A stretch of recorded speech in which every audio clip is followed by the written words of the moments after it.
நீ சாக போற காலத்துல அப்புறம் நீ கை காலுக்கு உனக்கு ஏதாவது ஒரு பிரச்சனை வந்துருச்சுன்னா அப்புறம் நீ கீழே கீழே விழும்போது அப்புறம் உனக்குன்னு ஒரு சொம்புல தண்ணி மோந்துட்டு வர கொடுக்க யாரா இருக்கா? சரி, அதுக்கு நான் என்ன பண்ணணும்? ஒரு கல்யாணத்தை பண்ணிக்க.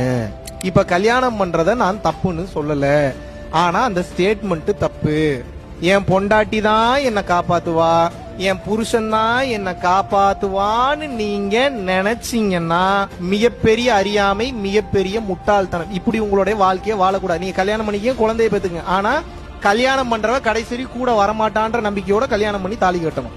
புள்ளைங்க டைம் வரும்போது எஸ்கேப் ஆயிருவாங்க.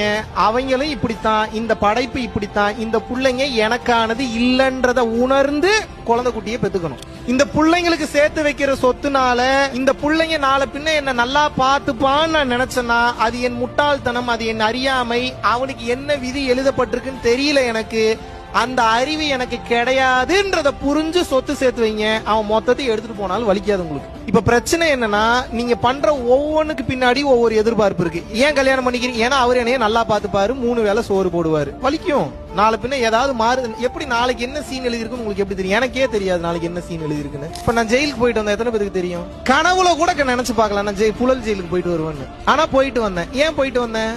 எழுத போட்டிருக்கும் போல உள்ள போனேன், வெளியே வந்தேன். இப்ப நான் வெளியே நிம்மதியா சுத்தலியா? இது உள்ளுக்குள்ள இருக்குமா? நான் எப்பேற்பட்ட ஒரு ஞானம் பெற்றவன், நான் எப்பேற்பட்ட இப்படி, நான் எப்பேற்பட்ட அப்படிலாம் நினைச்சேன்னா உள்ளுக்குள்ள இருந்த 27 நாளும் உயிர் போக வலிச்சிருக்கும். எஸ்ஆர்னோ உள்ள ஏத்துக்கிட்டேன், ஸ்கிரிப்ட்ல இருக்கு போல ஏத்துக்கிட்டு உள்ள போறோம். வெளியே வந்தோடனே நம்ம வேலையை நம்ம பார்ப்போம். ஓகே, இதோட நம்ம லைஃப் முடியுதா? முடிச்சுப்போம்.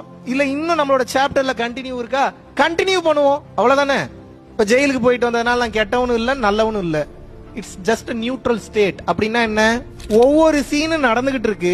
அந்த ஒவ்வொரு சீனும் நடக்கும்போது கவனிக்கிறேன். நான் என்ன பண்றேன்? என்ன நடக்குதுன்னு கவனிக்கிறேன். இறைவன் என்ன எழுதி வச்சிருக்கிறாருன்னு யாருக்குங்க தெரியும்? என்னால் முடிந்தது என்ன? இந்த உடல் எனது கிடையாது, இந்த வாழ்க்கை எனது கிடையாது, எதுவுமே நிரந்தரம் கிடையாதுன்றத உணர்ந்து தவறு செய்யாமல் அறத்தின் வழியில கவனமா வாழ்றேன். அறத்தின் வழினா என்ன? ஆத்திச்சூடி படிச்சுட்டே வாழ்றது இல்ல. பிற உயிர்களை சந்தோஷப்படுத்துவதற்காக நீங்கள் செய்யக்கூடிய நல்ல விஷயங்கள் இருக்கு, பெயர் அறம்ங்க. அவ்வளவுதாங்க.